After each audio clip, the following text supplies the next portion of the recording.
El fin del mundo está cerca.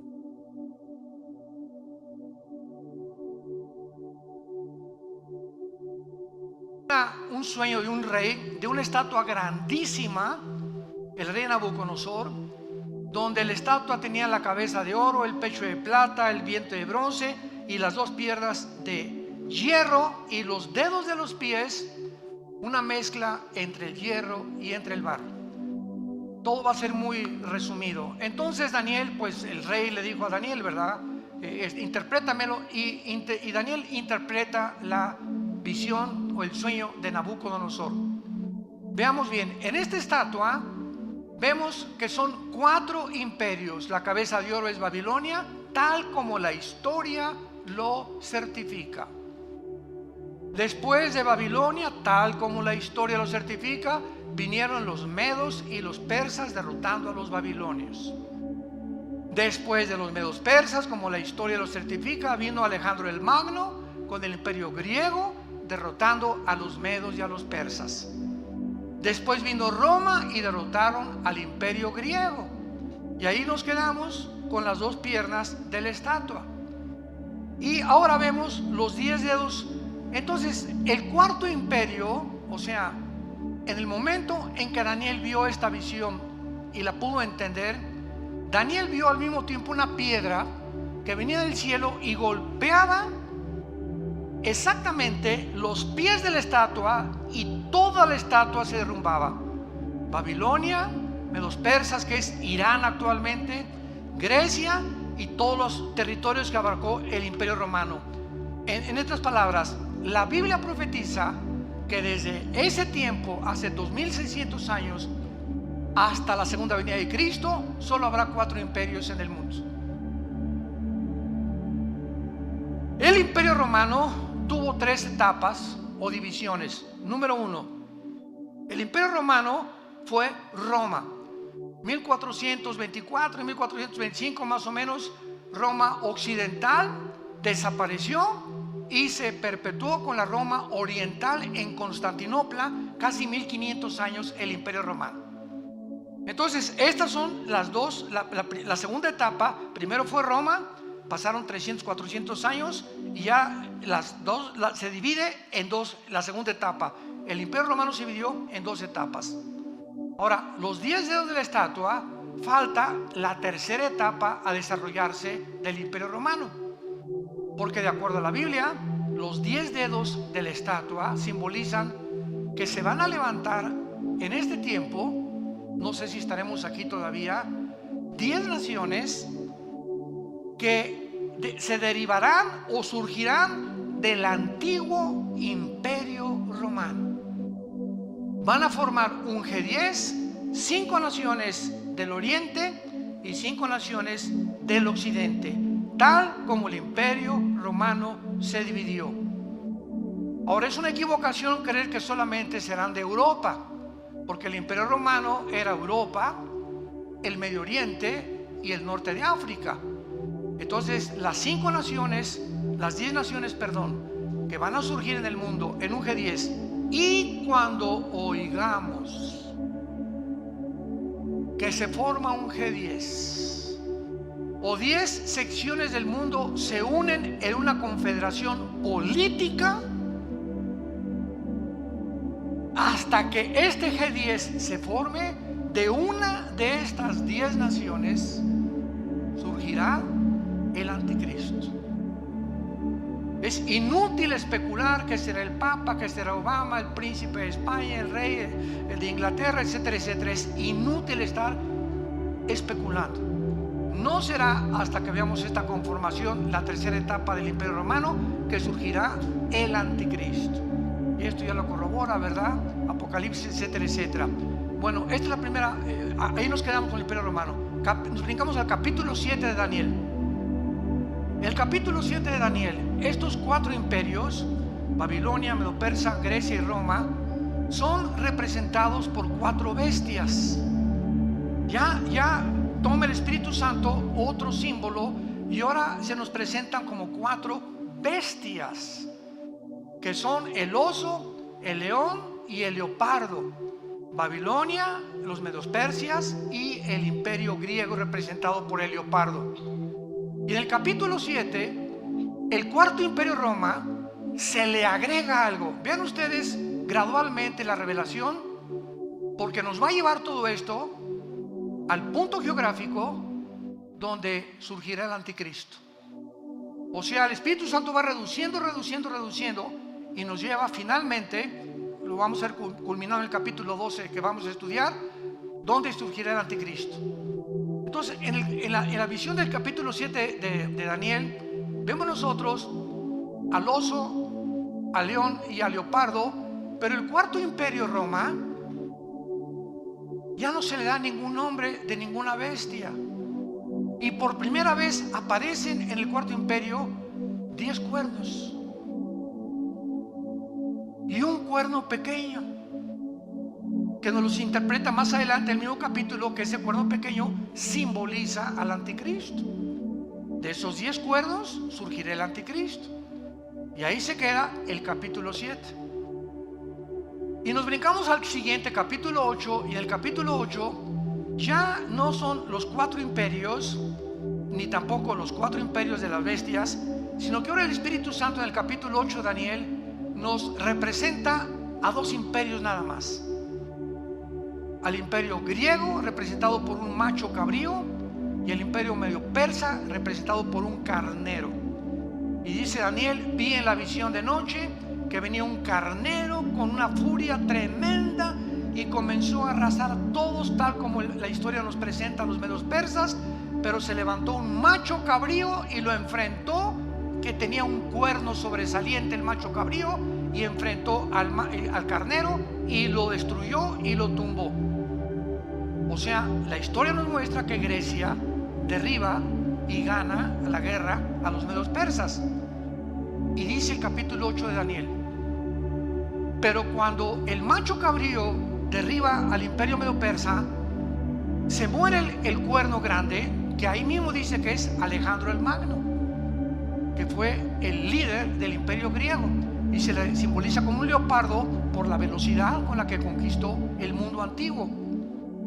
Cuando muere Alejandro el Magno, y lo dice el capítulo 8 de Daniel, se divide en 4 secciones geográficas el imperio griego: en Turquía, en Grecia, en Egipto y en Siria, bajo los 4 generales de Alejandro el Magno. Pero los voy a dejar aquí todavía expectantes. De una de estas 4 divisiones que tuvo el imperio griego saldrá el anticristo. Si tú lees hoy en la noche capítulo 8 de Daniel, tal vez lo leas por primera vez en tu vida, abras tu Biblia hoy en la noche, vas a ver claramente cómo es representado el anticristo de una forma sobrenatural. Y ahí se nos muestra ya claramente el lugar geográfico del anticristo. Brincamos al capítulo 9, y Daniel del capítulo 9 descubre que Babilonia ya va a soltar la cautividad de los judíos. Se pone a orar: Señor, ¿cuál es el fin de Israel? Porque todos esperaban el reino prometido a los patriarcas y a los profetas. Y dice Daniel: Señor, ¿cuál es el fin de todas estas cosas? ¿Vas a acabar con Israel o ahorita que regresen de Babilonia, volvemos a levantar el imperio, ¿verdad?, de Israel, y regresaremos a nuestros sacrificios, etcétera, etcétera? Y entonces el ángel se le aparece a Daniel y le da la profecía de las 70 semanas. 70 semanas de Daniel 9, 24 al 27. Daniel, te voy a revelar en años cuándo va a suceder toda la historia de Israel. Desde que se dé la orden de reconstruir el templo, apúntalo, fue en el año 445 antes de Cristo. Esto es impresionante, matemáticamente exacto. Se profetizó en el Antiguo Testamento cuándo sería la primera venida de Jesucristo. Y adivinen quién fue que lo pudo deducir. Ni los líderes religiosos, ni los fariseos, los 3 reyes magos,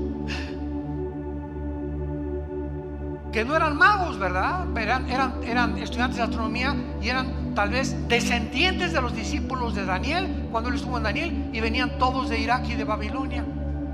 Sabían, y llegan al rey Herodes a decirle: sabemos que un rey. ¿Quién les dijo? ¿Cómo es posible que ellos hayan podido saber exactamente qué iban a hacer? Porque estaba profetizado en la profecía 9 de Daniel, las 70 semanas. Entonces le dice a Daniel: desde la reconstrucción del templo hasta la venida del Mesías que va a morir y lo van a matar, habrá 483 años, o sea, 69 semanas, porque son semanas de años. Israel tenía semanas de días y semanas de años. Y exactamente cuando Cristo entra en el burrito a Jerusalén el domingo de Ramos, se cumplen los 483 años desde la orden de la reconstrucción del templo. Nehemías capítulo 2, exactamente como se le profetizó 600 años antes al profeta Daniel. Pero son 70, ¿se acuerdan? Entonces 70 semanas de años, ¿cuánto es? 490 años. Entonces Cristo cumple 483 años cuando llega a Jerusalén y llora por Jerusalén. Y en ese momento el pueblo judío rechaza al Mesías. Y de ahí en adelante, al rechazar al Mesías, Dios, nos vemos, Israel levanta después de la muerte de Cristo, porque fue hasta la muerte de Cristo cuando comienza el Nuevo Testamento. Mateo, Lucas, Marcos y Juan no pertenecen al Nuevo Testamento por el amor de Dios. ¿Por qué? Porque dice en Hebreos capítulo 9 que no es hasta que se muere el testador que se puede cobrar el testamento. Y es hasta la muerte de Cristo cuando se puede realmente entrar al Nuevo Testamento. Si Cristo no hubiera muerto, no habría Nuevo Testamento. ¿Me siguen? Por eso el Nuevo Testamento comienza en el libro de los Hechos, en la venida del Espíritu Santo, en Pentecostés. Entonces queda una semana. Se cumplió 69 semanas, eran 70. Se llama la semana 70 de Daniel, que son 7 años. Los 7 años de la tribulación, los 7 años de angustia para Jacob, el día de Jehová, el día de la ira, el día del Señor. Todos estos términos son intercambiables, todos apuntando a los últimos 7 años, donde ni tú, ni yo vamos a estar. Ahí nos vemos. En cualquier momento, ya como está el mundo, nos vamos de este mundo. Adiós, mundo cruel. ¿Y quiénes son los que se van a ir? Los entendidos. Y si eres entendido, lo primero que tenemos que entender es que sin el temor de Jehová no entraremos al cielo. Porque sin santidad nadie verá al Señor. Que tienes que cambiar tu vida radicalmente y ya dejar de jugar al cristiano cada domingo. Tomar en serio a Dios, tener un tiempo para la Biblia todos los días, un tiempo de oración, un tiempo con tu familia, orar en la mañana, en la tarde, en la cena, tener tiempos de oración, tener tiempos de dedicación, de poder hablarle a la gente de Cristo, a mi compadre, a donde quiera que vaya, somos la luz. Somos la única luz, santos de Dios. En tu trabajo, en tu taller de carpintería, en tu taller de plomería, en tu bufete jurídico, en tu consultorio médico, todos están en tinieblas. Busca la oportunidad, dile: Señor, cuando te levantes, dame la oportunidad de hablarle a Panchito. No sé cómo me le voy a llegar, pero dime cómo le llego. ¿Cómo le llego a mi suegra? ¿Cómo le llego a mi primo? ¿Cómo puedo hablar? Pero tienes que tener pasión por decirle a la gente: arrepiéntanse. Jesús vino al mundo a salvarte y a perdonarte todos tus pecados. Tenemos que tener esa pasión por la verdad y ese fuego que sea como un volcán dentro de nosotros, que el mundo conozca el evangelio de la gracia de Dios. La iglesia es la única lámpara que queda sobreviviendo en este mundo de tinieblas. Y los cristianos, la mayoría, dormidos, ni la Biblia traen el domingo a la iglesia. Y darle con eso.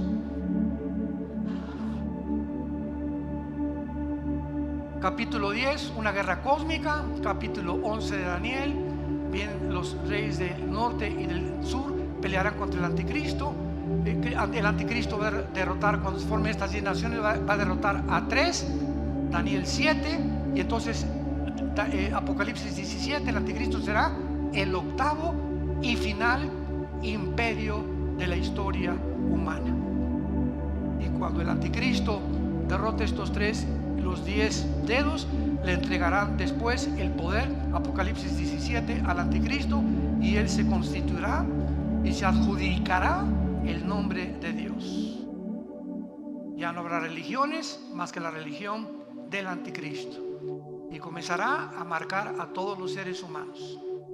Y todos los que vayan a Irak o que vayan a comprar a cualquier lado, tendrás que tener el 666 impreso en tu mano derecha o en tu entrecejo, porque aquí será la marca, o tal vez aquí en alguna, entre los dedos, o aquí no sabemos exactamente, pero está en la mano derecha, para que tú puedas activar tu comercio y vender. Y si no, no vas a poder comprar ni leche para tus niños.